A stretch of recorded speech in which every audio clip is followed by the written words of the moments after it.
Today, you get to meet the first hero of the Fourth Era and champion of Tamriel. With the Divine's blessing, I've been granted a great gift. A weapon to conquer an ancient evil that has awoken from centuries of slumber. That's why the bards sing my name from mead halls to ship decks, in castles and colleges, and sometimes in your head. Our hero, claims over his heart. I tell you, the Dwarvenborn comes.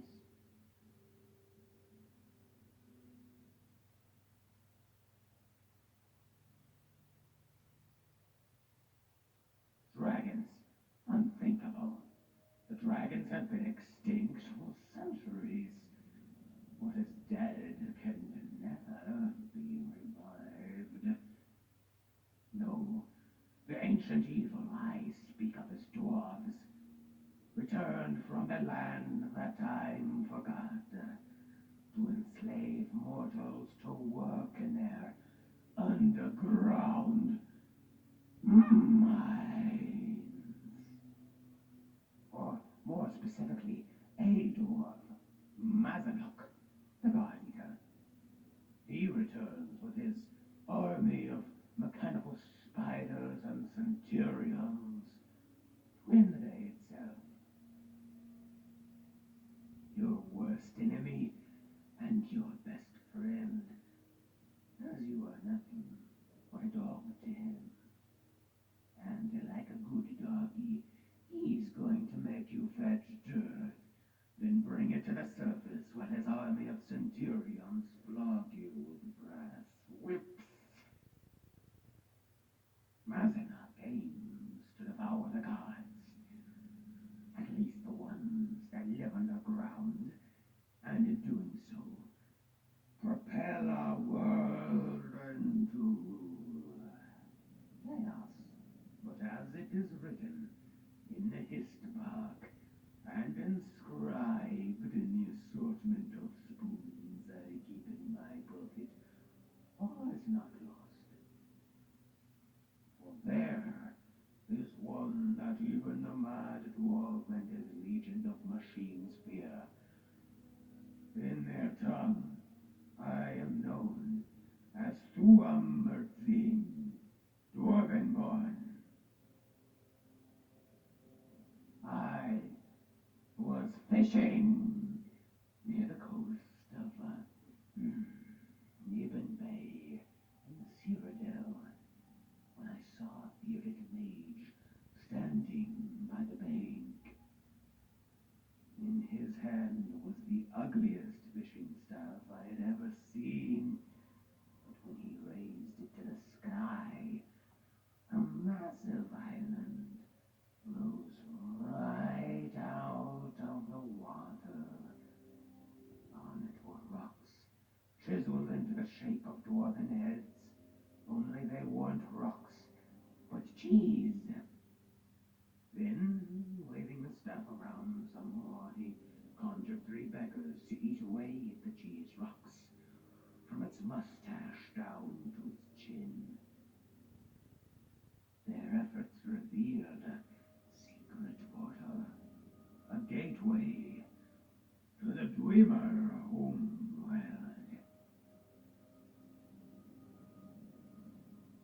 Curious, I followed him into the bay. I swam, he walked. I trailed him to the edge of the shoreline, just as he was about to enter the portal. Then he stopped and turned in my direction. I was hiding behind some brush, but I could have sworn he winked at me.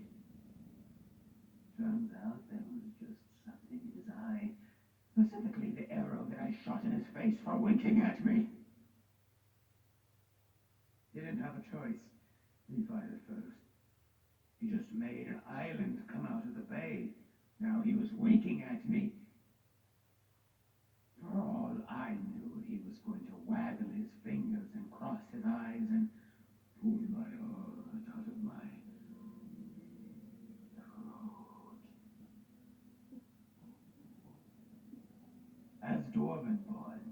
possess what is known as the machine hand.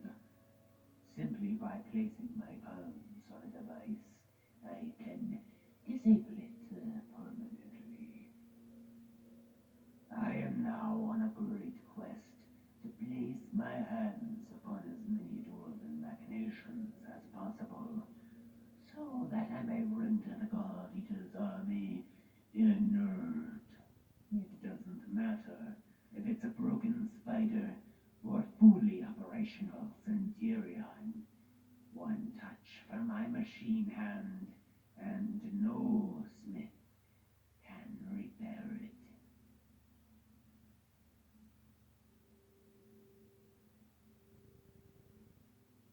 Unfathomable. I am a hero, the champion of Mundus. You dare insult me by suggesting I raid dwarven ruins like a common bandit. I'll raid them like an uncommon bandit. You know, the kind that says please and thank you and hates the predicament an unfair society has placed him in.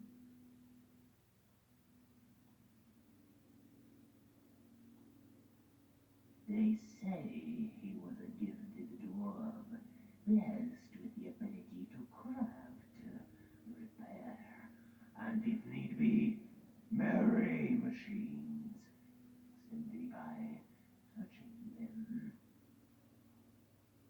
Some even say he learned the way of the voice, that he could direct his spiders to sweep the floors by issuing a simple three-word command. Something like broom floor sweep, or beep boop bop, or insert tube here. You know, common phrases of the machine tongue. Then, one day, while renovating an old cave, he came across a magic scroll written inside a tube of fungus. Inside was a 100,000-year-old prophecy. One had foretold what already happened 75,000 years ago. At the dawn of time, it told of the age of the soup people who flowed through the underground rivers of Nern like a creamy magma and were extremely delicious. It warned of a day in the distant past when the soup would turn cold, so cold it congealed. These jelly blobs and their scraps would be what they'd become, the early beginnings of man and beast.